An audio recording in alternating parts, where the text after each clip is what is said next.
report. I am not as grumpy as I was this morning, so you won't have to bear with that too much. I'll catch you up on how the rest of the day went.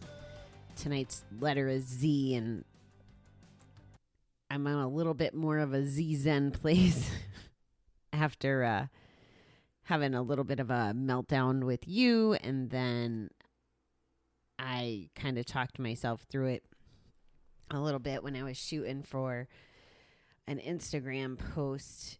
I kind of really went off on a tangent, but that's okay. So the day unfolded, me and my grumpy ass and miscommunication. And here's another thing. I stand by everything that I say about protecting yourself and keeping your bucket full of your positive stuff and not letting anybody take that and not giving it up in any reason. However, I also learned some stuff today, that I have to have my listening ears on a little bit better sometimes, which I get. I also have to, just be mindful of how I'm showing up and what I'm saying and how I'm feeling and all that good stuff. So there was some learning today. I also got involved in another situation unintentionally where there's some people in my family, for lack of a better word, that aren't really getting along, and there's a lot of hurt feelings, and there's just a lot of stuff. And having that conversation today was also kind of helpful and gave me some perspective about, what do I want? So I'm going to sound like I'm talking out of both sides of my mouth here, but I absolutely am not on board with keeping people that steal our positivity. But I also think that we need to not assume other people's feelings or intentions. That was my biggest takeaway today. And that's showed up for me when I was speaking to my person and saying, listen, like, you think this person's acting this way, or you think this person's feeling this way. Why don't you ask that person? Because on one hand, they were upset that someone got in the middle of it, and then they're making assumptions about the other person not getting in the middle of it. Like, it was just really convoluted. But at the end of the day, he was really, really upset, and I don't want him upset. And he was respectful, and it's tough when you're feeling all kinds of emotions to give people the benefit of the doubt. And I was exactly in that spot, and evidently I was in that spot all week. I'm always advocating for taking my own advice. That's something that, or practicing what I preach. And I preach it because I think it works, so I need to practice it. And that was one of my inner struggles with reconnecting with my friend. And like I said, I advised my relative today to go straight to the people he had issues with. So that's what I ended up doing today after this morning's craze ball of texts. And I just was like, hey, I need to talk to you on the phone again, because the phone conversations went pretty well last week. It's this texting, and this was a problem when we were more involved. It was the text spirals. And what essentially happened was we had another more healthy conversation. And like I said, I had to put my listening ears on, and I understand how I could be a little offensive once I understood that he listened to the podcast that I was really freaking upset on. And I think he heard me as well. And I still don't know what's going to become of it. I know that I still struggle with keeping my bucket full of positivity when I'm engaged with him, the way that it played out. Now, I don't think it's going to be this way forever. I just know that it's this way now. And I said to him, I've changed a lot this last 7 months. And I'm sure he's changing and growing too. It's just, we're not aligned in a way that I think is works best for both of us.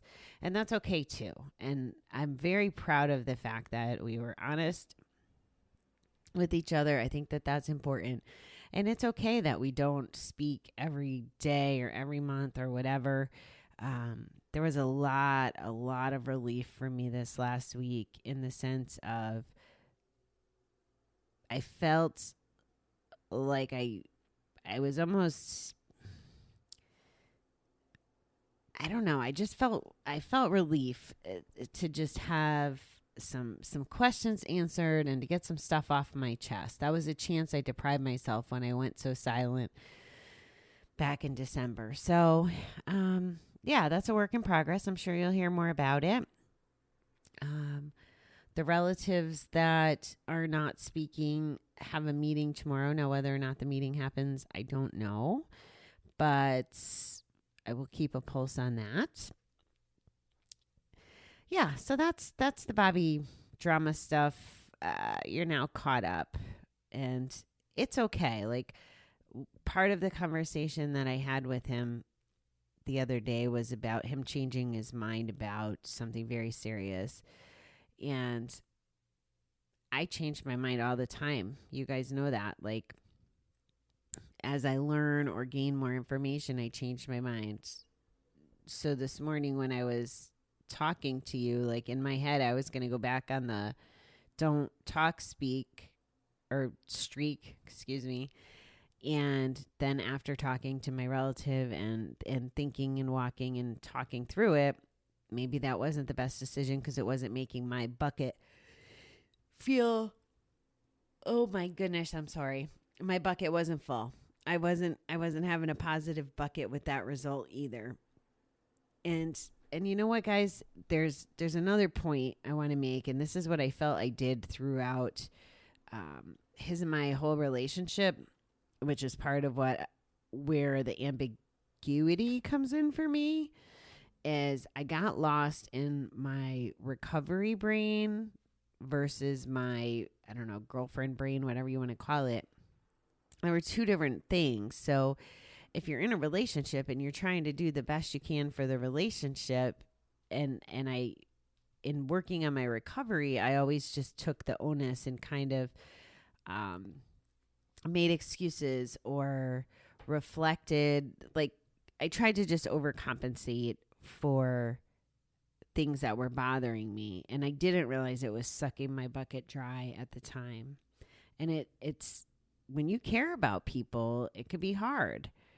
And that's why I'm so adamant about it now, and I'm so adamant about telling you about it all the time. Like, we got to protect ourselves, because if we don't, it could impact our life. Like, it literally could be a matter of life and death if we go back to gambling because we put ourselves in that emotional state.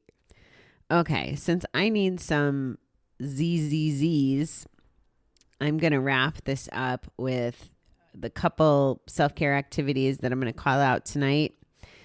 I already mentioned that being in a place of Zen, that showed up quite a bit, much better than chaos. I'm always going to like Zumba. I told you I need Z Zumba. I liked these other two though. There was Z Zest for Life, which I believe wholeheartedly that is a whole lot easier to achieve when we're not in active addiction, whether it's gambling, drinking, whatever.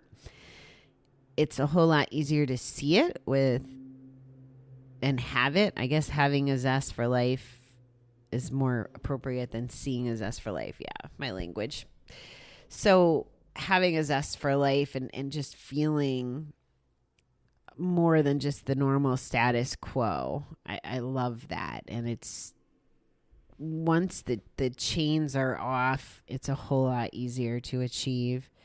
So if you're sitting there wondering, why should I quit gambling? There you go. You can have a zest for life. You can do Zumba and you can get Z's and you feel zen. A lot of Z words to quit gambling. And the last one was to zone out. And sometimes we need to do that too.